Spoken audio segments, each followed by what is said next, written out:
Welcome back to the podcast. You're blocking the TV. Josh Creekmore here with Alex Pacheco, and now joining us for the first time, Aaron Palys.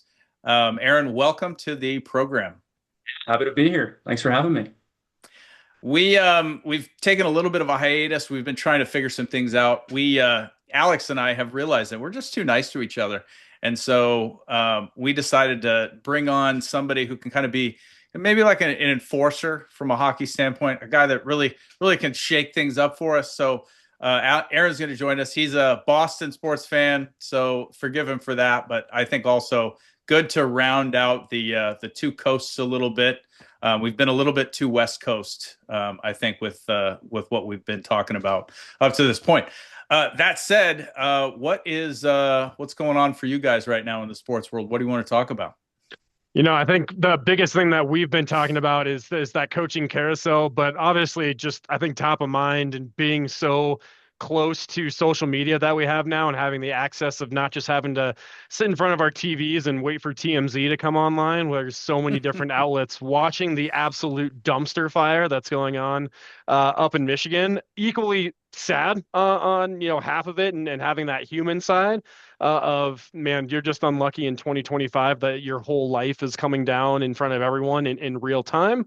And also the other half of it of just, someday having kids that will be looking at different universities or growing up in the Michigan area, and having this be their number one goal in life to go in the maize and blue and to represent their school. And now you're going, who wants to play there? Who wants to go to battle for these guys? And just how far back that this has set this program. Aaron, yeah, I would just be curious on just what was your initial thoughts as the news came down? I mean, on the bright side, at least these kids now get two Christmases. If we're gonna look for a bright spot here, I mean, terrible time of the year for this. It's interesting, just the amount of breaking news and stories that are coming out of this, and what to believe, what not to believe. Was it an intern that spilled this? Was it an Uber driver?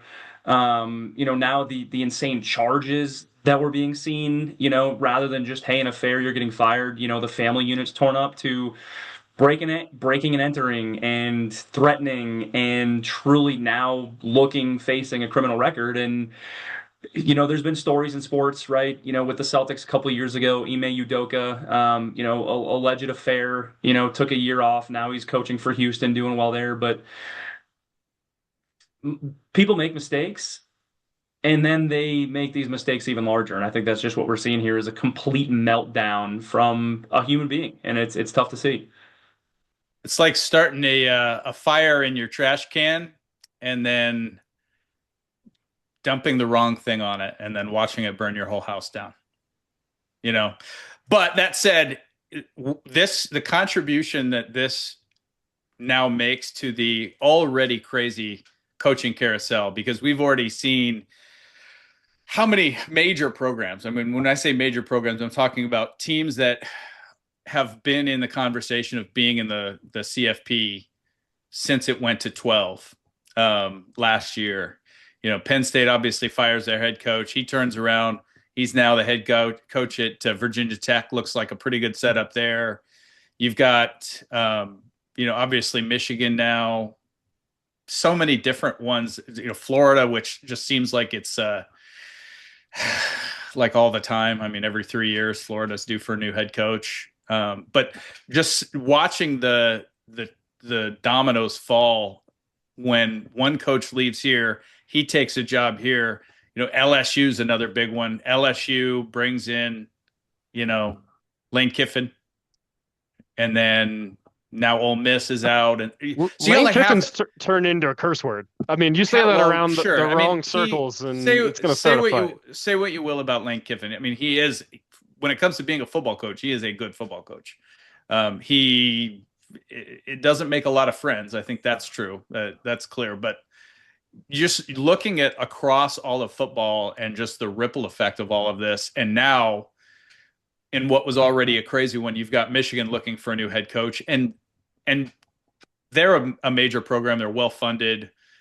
They are as blue as the blood gets up there. So I have no doubt that they're going to go, take a big swing. It wouldn't surprise me if they end up with somebody that has already just freshly taken another job, like a Lane Kiffin. I would think that he would be on their list. And then you're talking about Marcus Freeman now. Maybe he's being linked to the Giants job. Like, so now all of a sudden Notre Dame could be open. Can you imagine a season Notre Dame and Michigan both open at the same time after all of this has happened? It's just insane.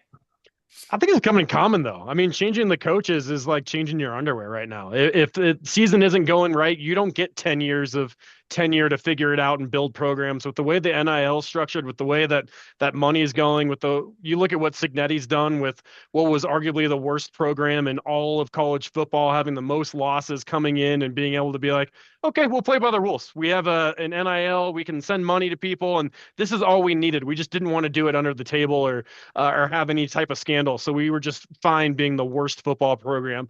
I even, digging into everything that's going on with Duke.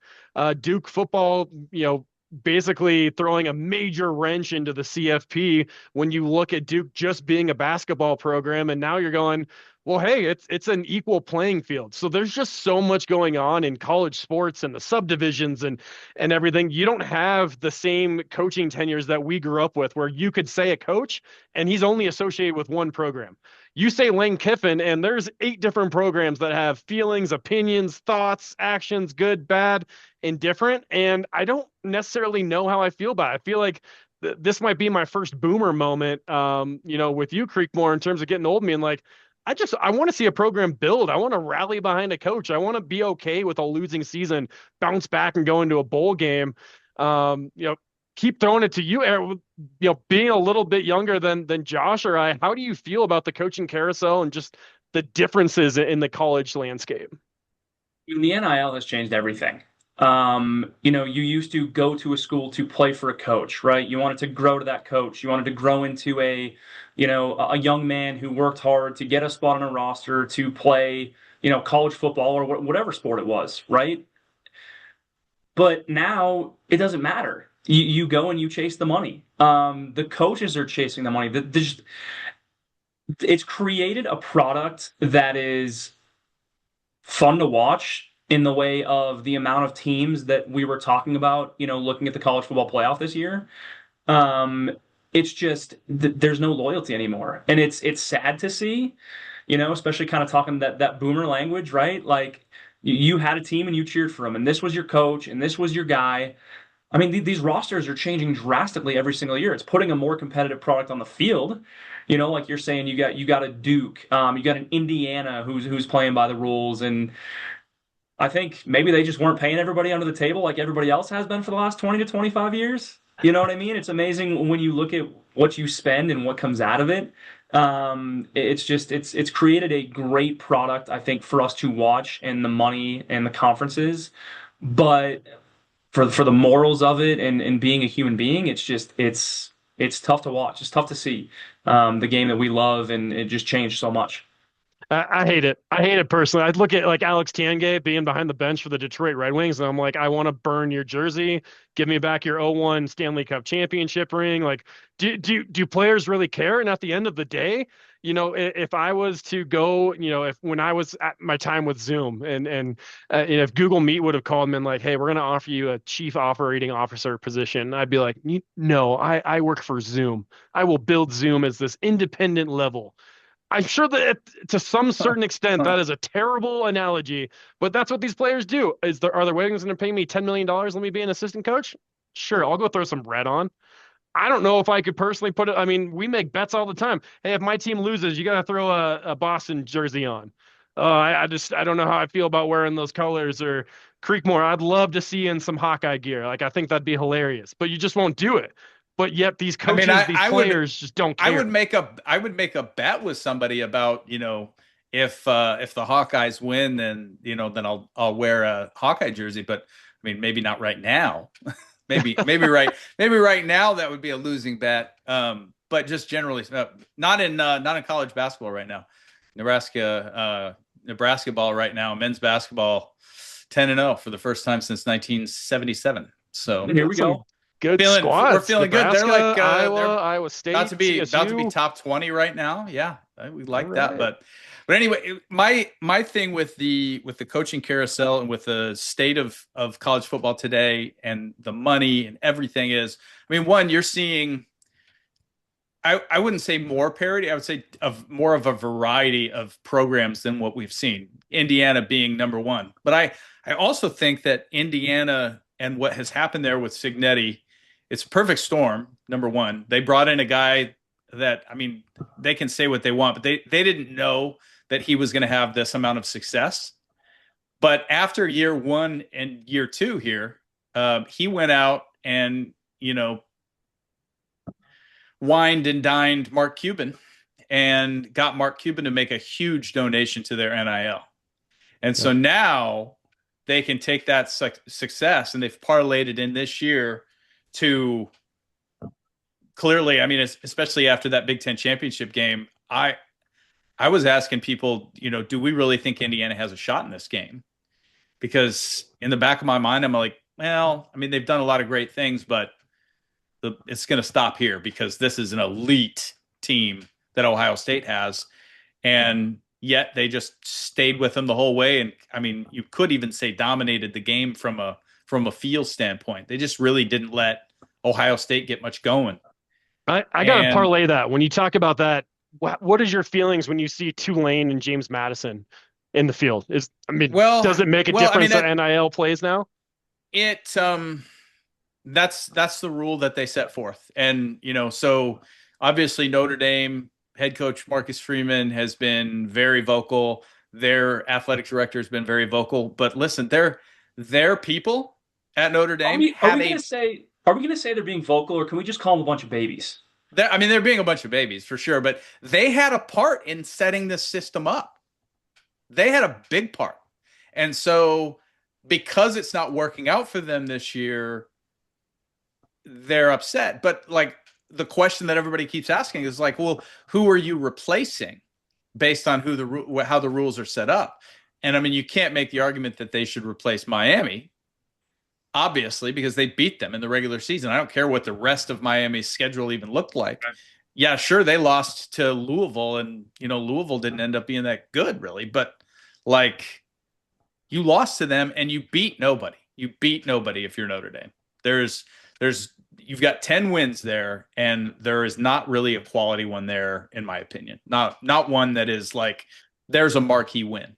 And so the other argument is, well, James Madison and Tulane shouldn't be in there. They have no shot. They don't even deserve to be in there. Well, that's the rule. You take the 5 highest ranked conference champs, Power 5, Group of 5, whatever. That's who gets in. Now I'm going to walk you down this with the wife the other night. Well, why can't we just do it like college basketball? I said, babe, that will add 12 weeks to the regular season schedule. Well, okay. What's the problem? Just do 100. Just do 100-man rosters. At some point, you got to draw the line. But they have 100-man rosters. At some point, is JMU or Tulane going to get a big upset coming up? Well, you never know. I mean, I'm not going to say that they have no shot. I think based on how the regular season went, because both of those teams have matchups against CFP caliber teams, did not fare well. JMU, I believe, got beat by Ole Miss by like 35, something like that. So, I mean, but again, just like and this is different from college basketball because the roster size, any given night, like things can just go your way. That's not true in football at the same level because it's a much more physical sport. Physicality, size, speed, those things play way too much in football. But sure, you could have, with all of these coaching changes, Ole Miss, for example, they, replaced their head coach before the CFP with a guy that was already on staff. So trying to maintain some continuity there, but you never know what's going to happen when you've got that much turmoil within your program. Even though, and this is the ultimate sad thing about all the coaching changes, is that because of the way that the schedule works out, you really have to make these moves before the CFP. And so you've got guys that are leaving their CFP caliber teams to go somewhere else. And then these players that have worked so hard to get there are now, flailing with a different coach. I mean, could you imagine playing for Ole Miss or being a little bit younger and being a little bit more integrated with, like, we're upset as adults now looking at it at a 30,000-foot view. But I can't imagine my coach walking in or my AD walking in and being like, boys, you had a great year. We're going to the CFP. You don't have a head coach. He's going to LSU. Like, my hair would be on fire. Mm-hmm. And that's the state that we're in. There is no rules that can be, there's no line, there's no boundary. There are no more boundaries. A coach wants to leave, their dream job's open. Deuces. Well, then you I have mean, all of these in these big contracts. You have these buyout clauses, and they're getting bigger and bigger. Both for when you get fired from a job, and this just was front and center with Brian Kelly. You get fired from a job, and you negotiate a massive buyout because the athletic department that fired you messed up. Frankly, they just didn't go about it right. And then on the other side, you've got guys hiring away big time coaches and having to pay the other school a little bit of their buyout or whatever. And it's just, there's just so much money that is getting thrown around. this amount of money, the whole system needs to change, though. I mean, these timelines, right? It's not the coach's fault. No, I You agree. know, I mean, and maybe Lane Kiffin didn't think that his team at Ole Miss was good enough to win a natty, right? Maybe that's part of it. If he thought they were good enough, maybe he would have stayed with his guys. Maybe that's one way of thinking it. Maybe it's, I need more money because LSU's offering more money, and it's only about the money. But the fact that, the timing of everything it's just not good. Like, wait till after the season. The transfer portal, your guys aren't transferring during the college football playoff. They might sit out of bowl games because they know that they're going to transfer, but they have a time period, when the football season is over to look and do that. Coaches don't have that liberty. You have to make a choice right now, and if that screws your chances and your team's chances, what other option do you have? Well, and on that same token, you've got the players, and they've got a set transfer portal window, right? After your coach leaves, you automatically have 30 days to enter the portal. And then just the regular timeline on that, it's a set thing. And yet what we're seeing is just no restriction or regulation around that. And so it's out there now. Instead of people saying I'm in the portal because they've officially entered it, because you can't, Right. you've just got people announcing that they plan to go into the portal. And then behind the scenes, their agent, their program that they're currently at, other programs, et cetera, they're all negotiating, trying to work out a new deal for this guy. And then you're seeing, once the portal opens and they officially enter, they commit the next day because it's already done. Right. And so the amount of meddling that is allowed to happen, and for my favorite program in the University of Nebraska, you've got a coach there that has had to learn on the fly about a totally new landscape of college football from what he was coaching when he was at Baylor before he went to Carolina. Where now, his real job is you got to try to find a way to manage this roster, because every single person is a free agent every year. And really not even every year, every week. Right. They could be afraid. They could just be well, things just aren't going my way, so I'm out. And I make that sound like that's, I'm being hard on the players, and I really am not, because they deserve to be able to make those same sort of flippant decisions that the coaches can make, and that the coaches have always been able to make, because coaches have always been able to just do whatever they want. It goes back to what we were talking about earlier, where there's no love of the game anymore. You're not playing for the love of the game. You're not playing for your teammates. You're playing for, where can I make the most amount of money as quickly as possible? And if that involves screwing over the people that we've built this program with over the last couple of years, then I'm going to go do that. And yeah, I'm depressed. I'm flat out. This conversation is depressing. You don't even you don't relate it to schools, right? There is no school. No. The student athlete is one of the dumbest names that I can hear. These athletes are going to 100 level courses, the absolute bare minimum, and some of them do go back, right? But to associate student with the athlete, just make this a separate pro league to some extent. Stop worrying about eligibility and redshirt years, because it doesn't matter. have a league for two student athletes, like make intramurals a little bit more accessible, give them access to the big league stadiums, and then let them be like a feeder team to this big team because these programs are they are semi-professional teams. I always find it funny when, and I was back in the day when Alabama was steamrolling everybody. I was like, man, Alabama could beat Cleveland. They could beat Cleveland. Now, I was stupid back then. These NFL teams are They might all-star have been able teams, to. They might have built been of the able to. Really, best. they honestly they might have been But able to. man, is it frustrating to talk about universities and athletics, just the millions of dollars that really could be, build. Oh man, I'm getting boomer. I'm getting boomer on y'all. We could be building Well, so elementary schools and middle let schools. me Like, just what are we let me doing? just stop. How do we Let get me you an just stop NIL the deal? boomer. Let's just stop the boomer. So here's what I want to know, because what we're seeing is the development of a new sort of, it's like a total paradigm shift where we've gone from, you've got Division 1 divided into FBS and FCS, and then FBS has been, Group of Five and Power Five, and now it's, kind of really more like, you hear the term Power Two thrown around because nobody respects any of the conferences outside of the Big Ten and the SEC. Yeah. And then you've got, where are these players that are transferring every year? Where are they coming from? So you've got all these different levels now where it's sort of shaping up to be really a feeder system where you've got guys that maybe they develop for 3 years at an FCS program, and then obviously they're not getting paid there. So they're like, well, I want to take my shot.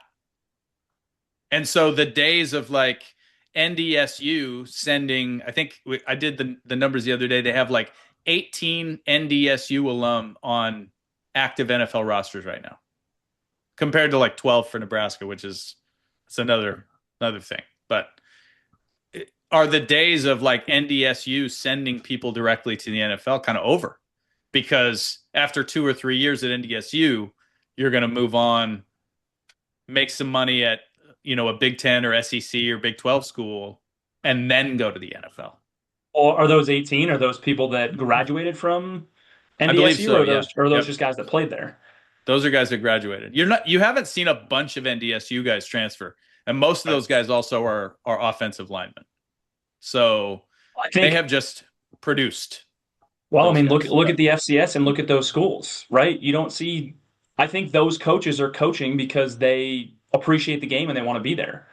I mean, look at South Dakota State, North Dakota. Look at some of these names and these guys that could easily be, top 25 D1 coaches with the programs they've built, the guys that they've gotten out of there.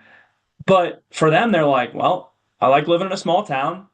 I like what this program represents. I like being here. I'm just going to keep building a powerhouse program and staying here. And that's the classic college football that we came to love, and guys wanted to go to the school for the school. Mm-hmm. And I'm with you. I think I don't know if guys will transfer more, but I think they have a culture there that guys don't want to leave. And if they know they can play there and still make it to the NFL, it's not about the money for them.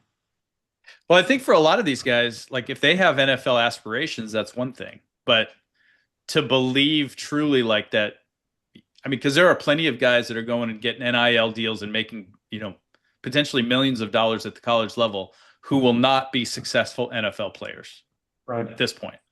Because some of these big programs they pay like 40-50% of their roster. And, if you're a quarterback, a scholarship quarterback at an SEC school, you are probably getting some big bucks just to be there. That, of course, doesn't mean that you're going to be an NFL player. So some of these guys they're like, well, no, it's not about the money, but I have an opportunity to set myself up, maybe not for life, but like to give myself a bit of a head start as I head into this awful job market, I might add. Why wouldn't I do it? But again, it's just like just this massive shift from what we have gotten used to in our lives growing up. Everything that we've ever seen. It's just not like that anymore. So the days of like, a Kirk Ferentz who has a very developmental program. This year they have all 5 of their starting offensive linemen who got in some capacity all Big Ten honors. Like all 5. Nebraska had 0.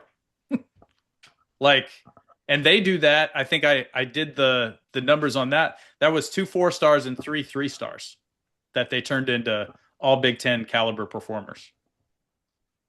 So, like, you have programs that are going to develop guys, and then you have programs where they're like, people are starting to think like, do I even really have time to bring those project guys in?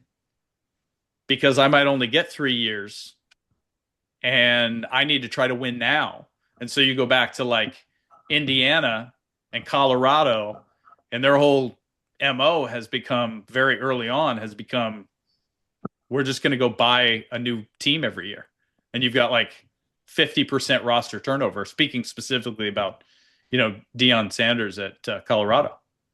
I'm looking at like NIL valuations here and what guys are getting paid. And like names on this list that you wouldn't expect to be on this list, but kind of make sense. Like Duke's quarterback's getting paid, I mean, $2 million a year. You got LSU's quarterback 1.7. You got an offensive tackle at CU making 1.7 a year in NIL deals. And I mean, that's why we're seeing what we're seeing, because there's names on this list that, North Texas quarterback is getting $1.6 million a year. I mean, some of these guys are getting paid more than these guys even in the SEC. Well, and all it matters is that you've got backers for your NIL collective or whatever fundraising collective you have to fund those players. And so that's, again, University of Indiana, I believe, second worst Power 5 program of all time when you look at wins and losses over the course of their lifetime. Wow. And they're able to flip that program from, I mean, they had become semi-competitive prior to Cignetti, but they were really bad right before Cignetti, like really bad. And then they bring in Cignetti, and he is just like a world beater instantly. And so the other thing, though, that I see because of this is that everybody else that has felt like they were a blue blood program, and I would say, Nebraska, LSU, any of these big programs that have been firing their coaches very quickly, they're doing that because they see what Indiana has done, and they're like, well, there's no excuse for us to not do it. We're better than them.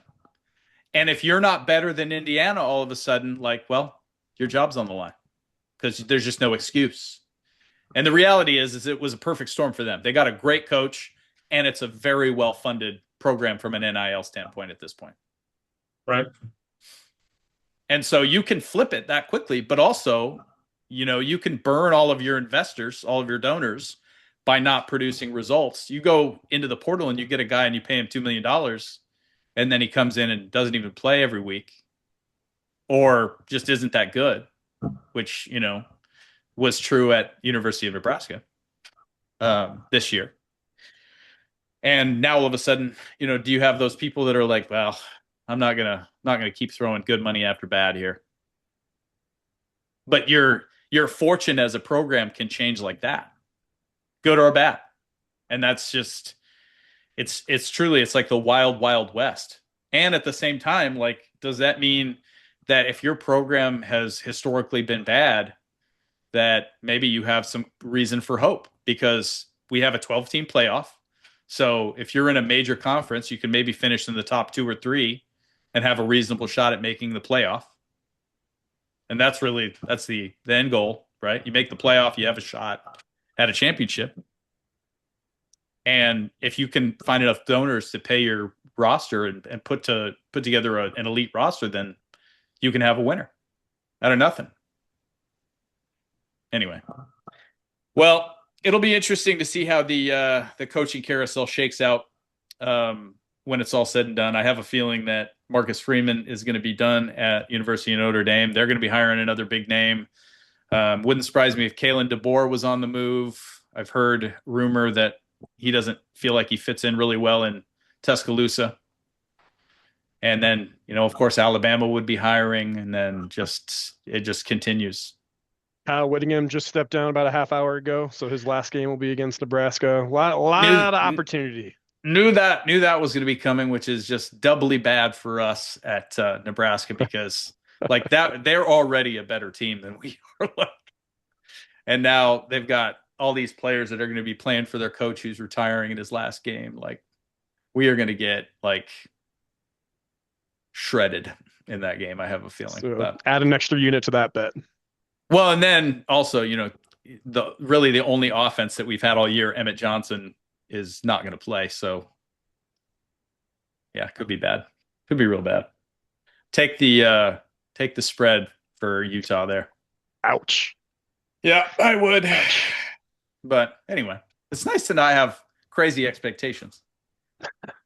Anyway, well, let's move on from the just insanity that is college football, and let's talk about hockey. I'm gonna leave it to you guys because we've got a couple hockey guys on the show right now. So Definitely seen some historic starts in hockey. The Avs have just been an absolute wagon. Use that around your water cooler. Wagon in hockey will make you sound like you know what you're talking about. But just leading the league in goals for, leading the league in goals against. It's crazy that no one's even talking about Dallas, who's just hanging around, like the old Rounders saying, just sticking around and really putting pressure on the Avs to continue to win. You have some teams that have been showing up. Aaron, I'm sure you'll talk about a guy named Geeky who just continues to put the biscuit in the basket and making moves. It's just been fun. I feel like the NHL has been at warp speed. A lot of that due to the upcoming Winter Olympics, where the NHLers will be allowed to play, possibly for the first time in quite some time.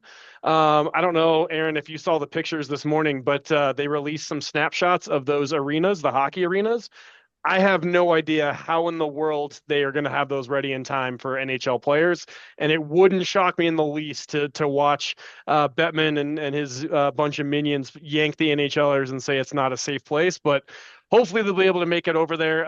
It's been a fun start to the year as opposed to years in past where you really don't pay attention to the standings too much until after Christmas. Yeah, I think I've seen nicer outdoor rinks in the Northeast than what we're seeing here with these Olympics. Not to mention the smallest neutral zone that's ever existed on an ice rink. And the crazy thing about it is the international rinks were always bigger.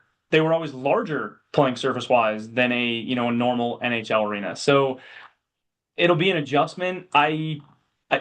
I don't see a way where he pulls out last second and says these guys can't play. I mean, I think everybody's kind of on board and wanting to play, and I think it would take some serious issues with the ice itself to disallow that to happen. I mean, as far as the competitiveness in the league right now, I mean, Avs are absolutely on fire. It seems like they can't find ways to win in overtime, but I mean, record 22-2-7, right? Have to mention that their first, regulation loss was against the Bruins in Boston here, a couple months ago. So at least I have that one.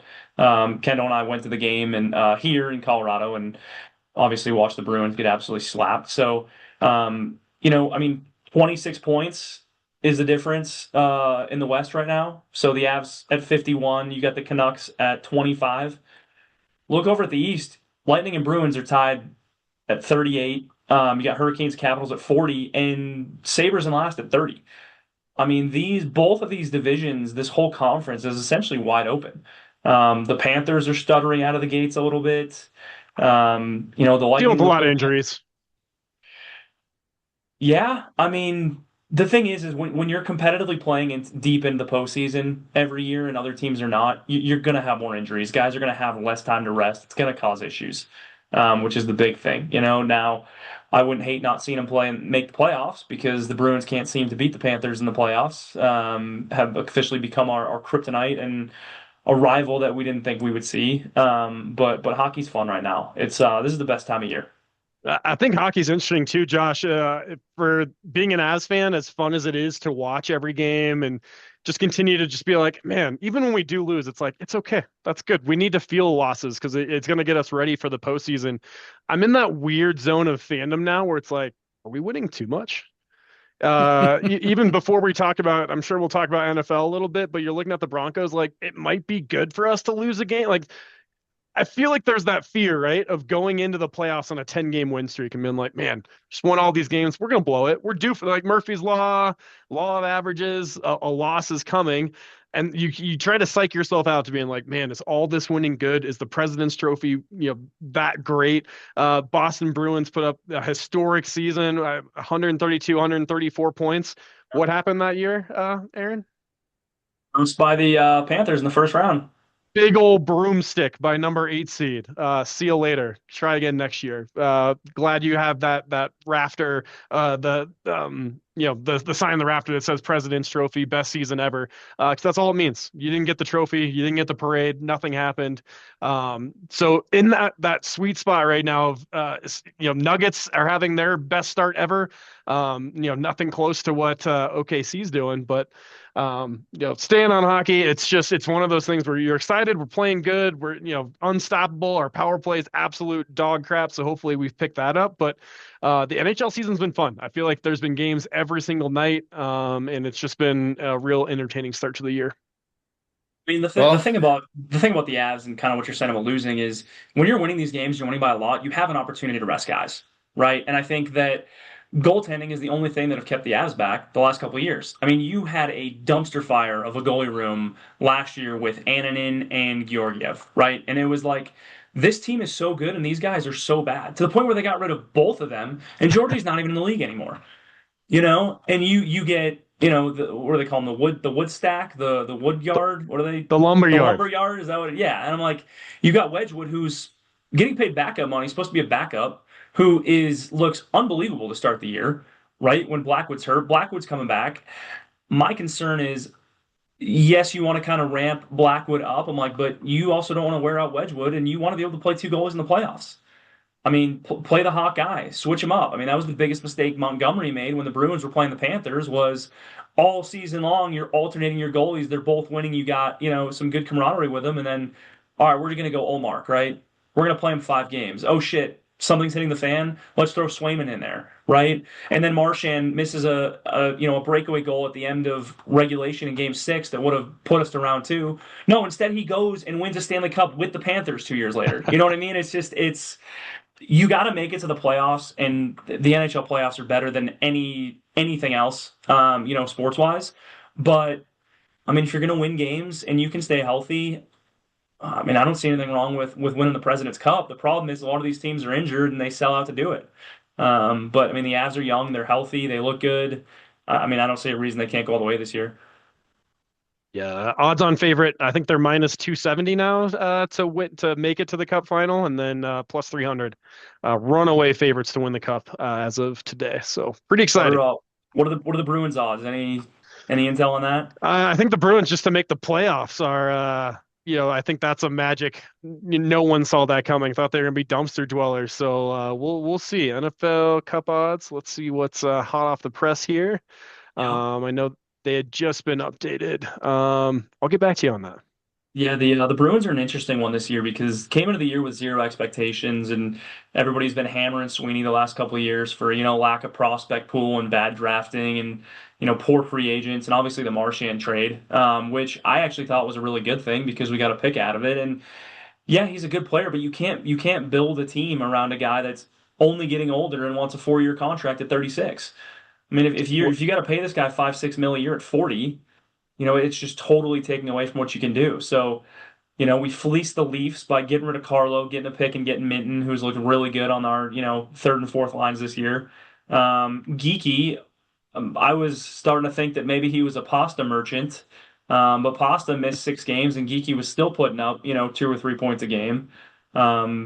I mean, we got guys that fight. It's back to Bruins hockey, where guys you don't want to play against them. The league's thinking you have a chance. You're plus 22,500. So throw a flyer, see what happens. 22,000?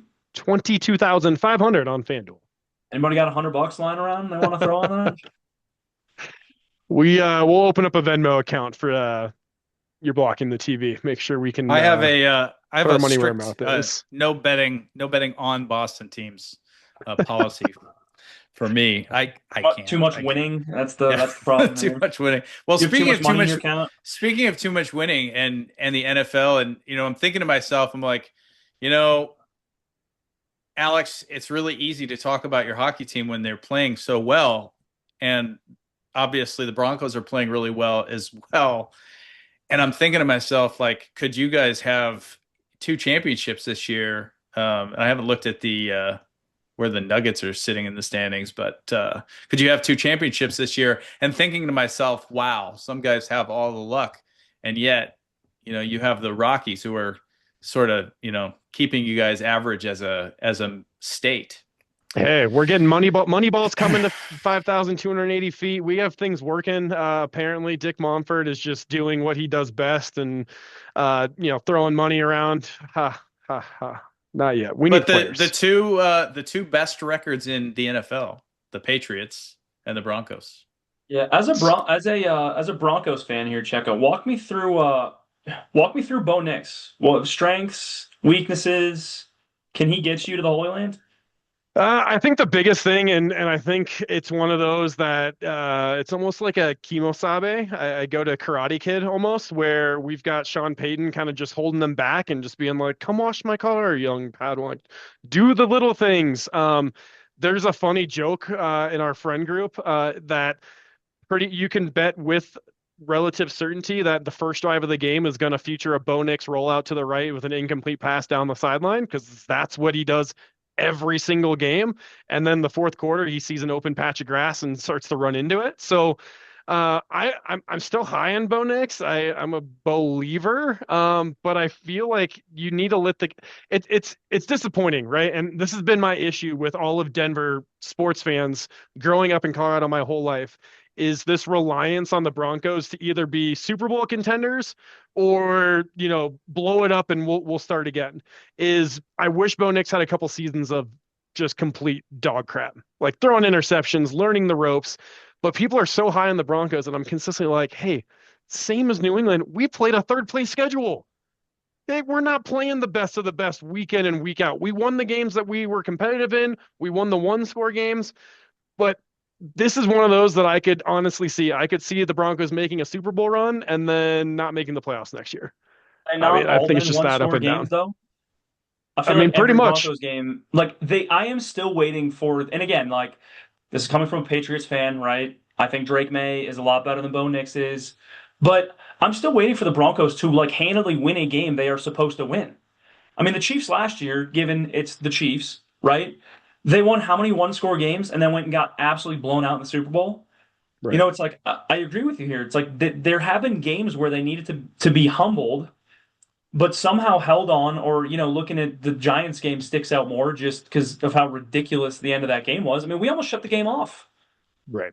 Yeah, it was bad. Or just not putting away a Raiders team. That's just bad.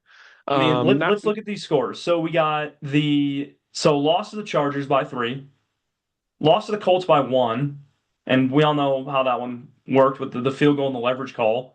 Handedly take care of the Bengals. You beat the Eagles, which at the time we thought was a great win, but now we're seeing the Eagles kind of implode a little bit. I Um, still think I still think the Eagles are pretty good, but I mean the Jets overseas, right? 13-11, given you never know what you're going to expect from those games. Jets are scrappy, you know. I mean, I think their best win of the season is against the Cowboys by 20.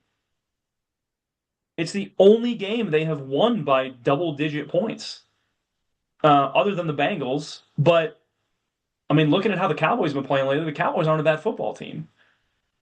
they're a talented football team, but they are always a talented football team.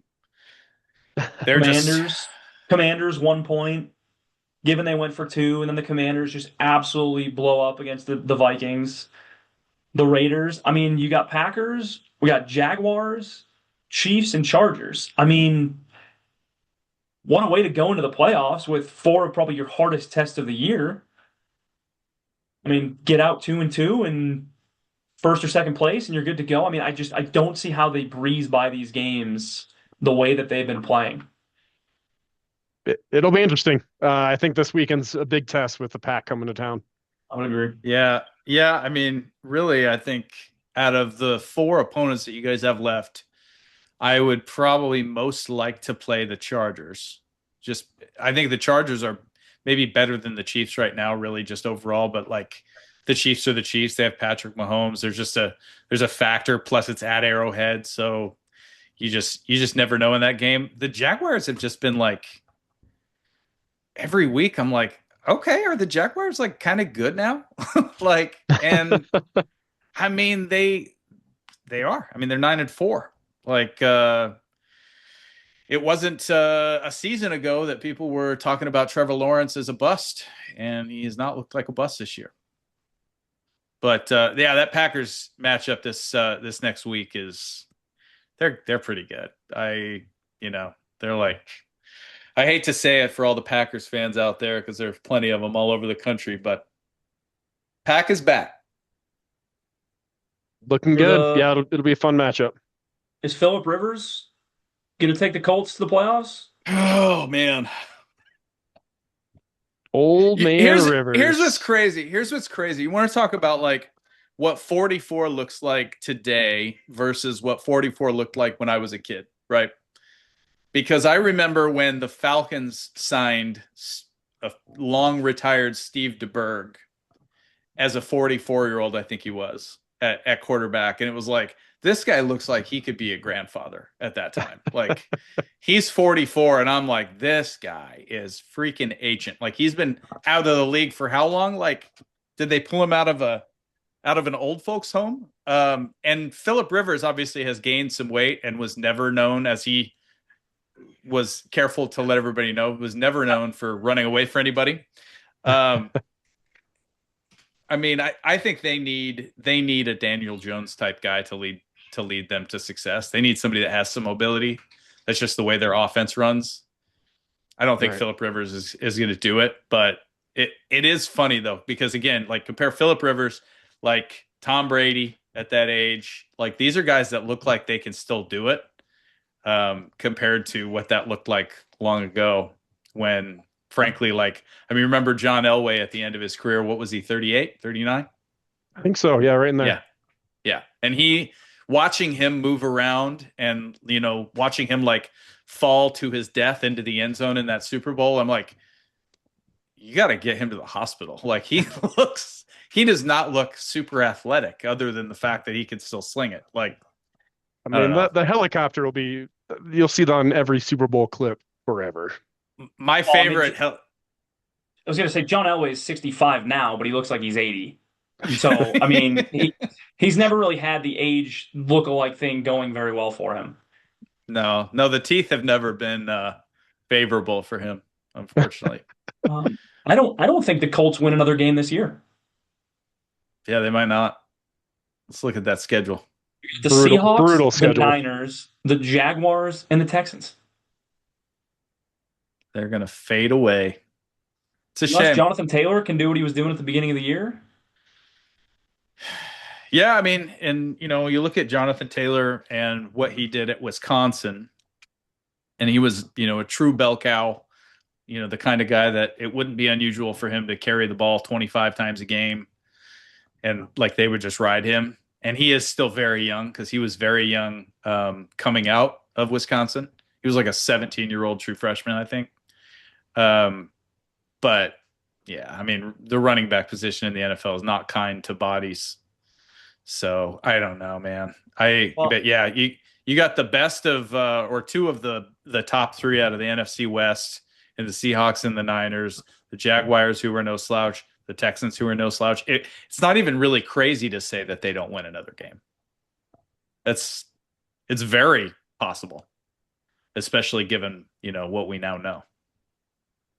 Yep. Who do we think's taking the 1 seed out of the NFC? Let's go. I'm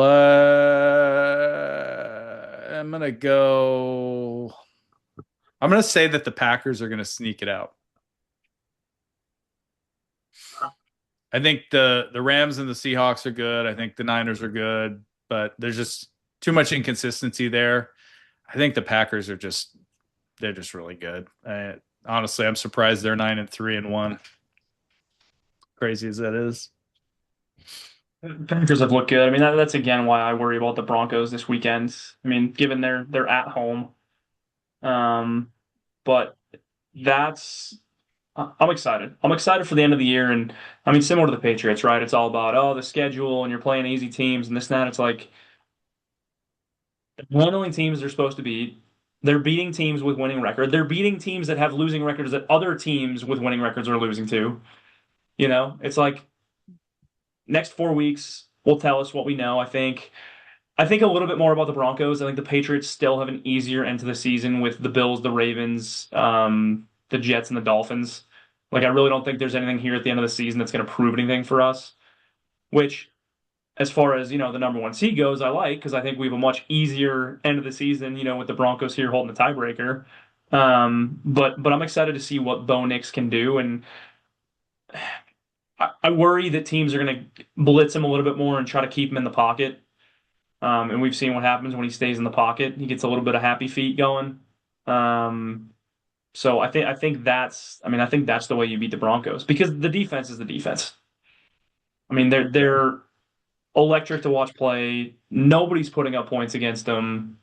It's just can you protect the football and can you score, 15 points to win the game? And I think that's what we've learned in the NFL is defense wins championships. Time and time again, when you have some years where it's just honestly, if you look at both conferences, you could make a case for 6 to 8 teams to win the Super Bowl this year. And I think most cases it's probably 2 to 4. I think when you look at like remaining schedules for these teams, there's still a lot up for grabs. The team that scares the absolute heck out of me is the Houston Texans. That defense is suffocating. It hasn't mattered who's been at quarterback for them, whether it's been backup, starter, offensive lines hurting. That defense has carried them to some victories. I would almost rather the Broncos do whatever it takes to not have to see the Texans until bring them to Denver for an AFC title match. But that team, that's the one team that I worry about looking at postseason matchups. Damn. Patriots and Broncos both on 10-game winning streaks. Both underdogs at home. First time ever. With the two best records in the NFL. Okay, so one final question before we wrap this show up for the day. What is staying on the NFL topic? What has been the biggest surprise, or who's the biggest surprise team for you, whether they're surprisingly bad or surprisingly good in both the AFC and the NFC this year? Alex. Yeah, I'm going to go AFC. I'll stick with just the Houston Texans. The way they've been able to bounce back, the way that they fought through injuries, it's always, I think the AFC South is always a difficult division to size up, whether the Jaguars are going to show up, what the Colts are dealing with injuries. But I just think the Texans, with what their defense has been doing, CJ Stroud back in the mix, Nico Collins looks, phenomenal. They've really been surprising and one of those teams that you don't want to see. When I look at the NFC, what really stands out to me there is the Seahawks. I think that they went through a lot of turnover, losing Pete Carroll, who'd been a mainstay. Legion of Boom's kind of gone. They're not really talked about too much on the national stage, but they're just quiet about their business. They continue to rack up wins. They play the teams in front of them. They still have a big Thursday night game with the Rams, which, big split coming. Able to put 27 points on the Texans. But Sam Darnold has just gone about his business up there. And I really think the 12s support their team and stand behind them. And again, another place that come playoff time, you don't want to have to go through audibles, burning an early first quarter timeout and having to slug through a game against the Seahawks. So if they can find a way to, escape through the weekend, get a big win against the Rams and then end up with the 49ers at home, that's another team that I don't think anybody in the NFC wants to see. Yeah, they're when you look at who they feature offensively, Kenneth Walker is a very good back. Charbonnet is a solid complementary back. Jackson Smith and Jigba is like a witch out there. I mean, like the way he runs routes is he's like the next generation at wide receiver. He's just unbelievable. But when you listen here locally in Portland, because of course we have a lot of Seahawks fans, they're like, we might have a shot this year if we had a quarterback. And I'm like, Sam Darnold is, easily a top 10 quarterback in the league right now. Easily. Without question. Absolutely. Quarterback, if you do not win the NFC and then the Super Bowl, it's not because of the quarterback position at all. Anyway, I'm going to be devil's advocate here because does anybody remember what the Vikings record was last year with Sam Darnold as their quarterback? they were okay, weren't they? I believe they were 14 and 3 14 last and year. 3. Yeah, yeah, And yeah. the end of the season, when it mattered the most, they got blown out by the Lions 31-9 and blown out by the Vikings or blown out by the Rams 27-9. And Darnold looked terrible. And a lot of Minnesota Vikings fans, I think, will agree with me here in saying that it's hard having JJ McCarthy this year after letting Darnold go last year. But when push come to shove, he didn't look good. And I'm hoping, for the sake of football and entertainment, that that's not the same thing that happens this year. But watching the Seahawks play football, watching Darnold play the way that he has played, if he can win some big games here at the end of the year and win a playoff game, I'll have a different opinion. But until he proves that he can win that big game, I can't jump on the Seattle bandwagon. Yeah, I Um, mean, I don't think I'm not going to predict that they come out of the NFC and win anything necessarily, but like, you know, you you just never know. You never know. But that said, biggest surprises for you, Aaron? I think lately, down the stretch here in the NFC, the Panthers taking control of the NFC South. We thought the Falcons were going to be decent. The Saints have been kind of irrelevant for the last couple of years. The Falcons, kind of in the mix, faltered pretty early and haven't really recovered. And the Bucks just haven't looked right either. I mean, given Mike Evans was injured, but even he came back, played lights out right now, and they still find a way to lose.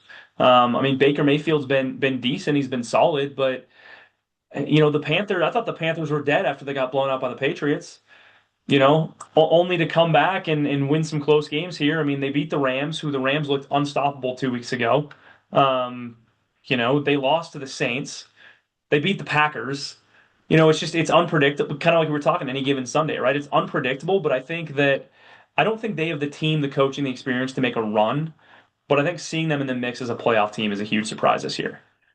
Yeah, Um, the emergence of their running game, especially like with Rico Dowdle after Chuba Hubbard got hurt.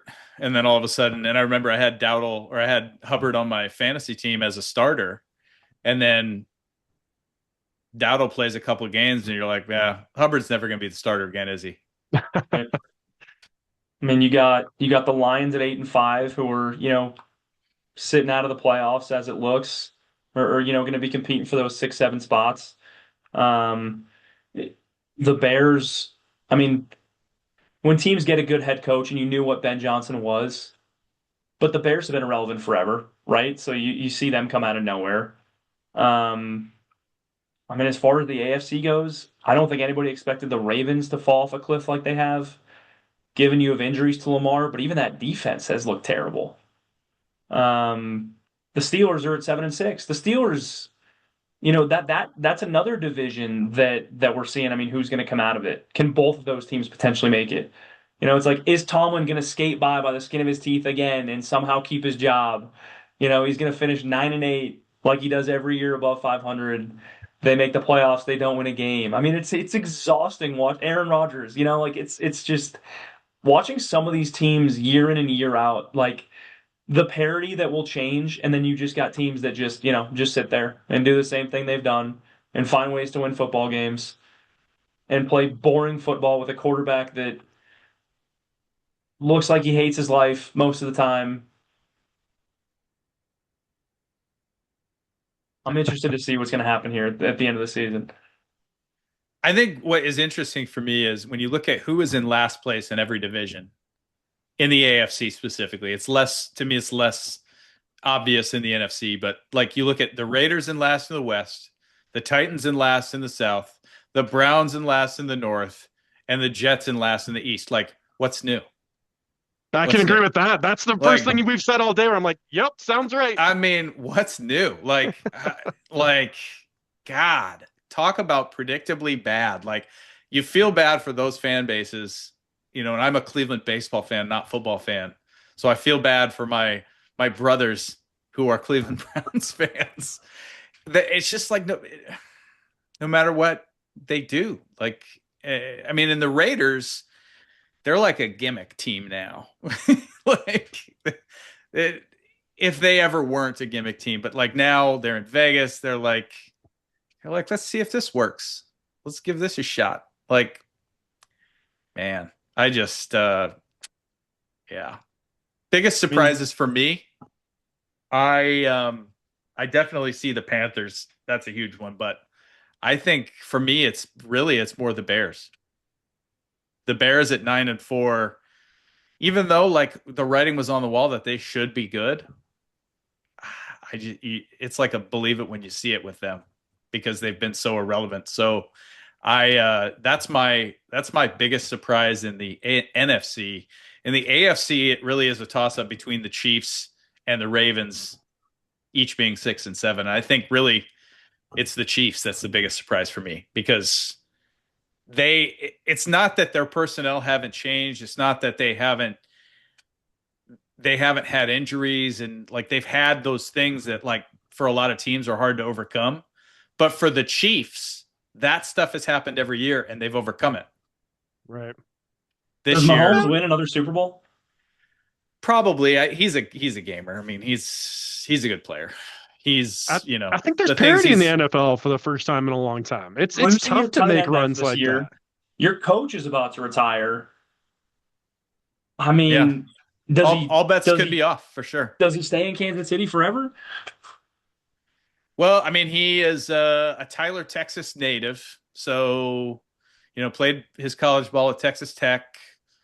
Wouldn't be crazy to see him try to imagine playing for the Cowboys or the Texans in the future. I mean, And the you know Texans with that, Mahomes right now. yeah, they'd be I, ridiculous. I can picture Mahomes in a big old blue star. That is crazy. Yeah. And That would this be is Oh, wild. dude, literally that is me. that is ugly, is what that is. I have not thought that thought until just now. And like, but that's the reality. Yeah. I mean, he definitely could end up there. And we know that, I mean, they have their franchise quarterback, but Dak Prescott is very replaceable guy. Um, yeah, I don't know. Interesting. Well, let's see. What do we have coming up in the next couple weeks that we need to watch out for? Yeah, I think the big thing's obviously going to be keeping an eye on the CFP and seeing how much is drawn away from Old Miss losing the Lane Kiffin, how they're going to respond, how Tulane, James Madison are going to be doing. Looking forward to some breaks coming up in February with NHL and the Olympics coming up. Looking where teams end up in the NBA Cup. I know there's some diehards out there that are following the NBA Cup coming up in the semifinals and finals. Who can add another year to that rafter up in the skies of their stadiums. And then I think the two biggest things, Creekmore, Stranger Things, baby. What a Volume 1 release. Epic. Hey, no spoilers. No No spoilers. spoilers. I haven't watched it. Finally, we got a show that it lived up to the hype and can't wait for Volume 2 and Volume 3. Well, it isn't over yet, so you can't say that it doesn't end poorly. I'm holding that hope. It might end poorly. I mean, you would think that it wouldn't after, the lead up. I mean, the fact that these kids in this show who are now young adults, they've spent their young careers on this show. And, Give me a show that has a good ending. Homeland. Because I feel like we never enjoy the end. Do we not enjoy the ending of things because of truly how they end, or just because like we're sad it's over? I think there's certainly reason to think that it could be the latter in a lot of cases. When Homeland it's and over. Ozark were amazing. Wouldn't have changed a single thing about those two endings. If you haven't seen those shows, worth every penny. Those are crazy. But then, like, you take Ozark and a comparable series in like Breaking Bad. A lot of people really hated the way that ended. Like Breaking Bad. Like, yeah. Like, I mean, I wouldn't say that I hated it. But the crazy thing about Breaking Bad is that, to me, Better Call Saul ended up being a better show. Did you guys ever watch Prison Break? I didn't. No, I never got on board with the Prison Break craze because that was what, like early 2000s. It is. I watched it like last year, probably about a year and a half ago. Probably one of the best shows I've ever watched, start to finish. Wow. Okay, I'll give it a shot. Were you Okay. an Orange is the New Black guy too? No. Yeah, that one had some critical acclaim, if you will. All right. Well, let's wrap it up for this week. I'm glad that we brought you on, Aaron. We'll have you on again for sure. And it's good for Alex to be able to talk hockey with somebody that isn't just like Sure. Yeah. cool. So like, what do we do? Like, what do they do? Like when the puck in the like, yeah, that's me in hockey. So glad we could have a little bit more back and forth there. Anyway, so with that, next time we will have another guest on board. We don't know who that person is going to be, but we had a lot of fun with this one, so we definitely will do this again. That has been another episode of You're Blocking the TV for Alex and for Aaron. Josh Creekmore. See you later.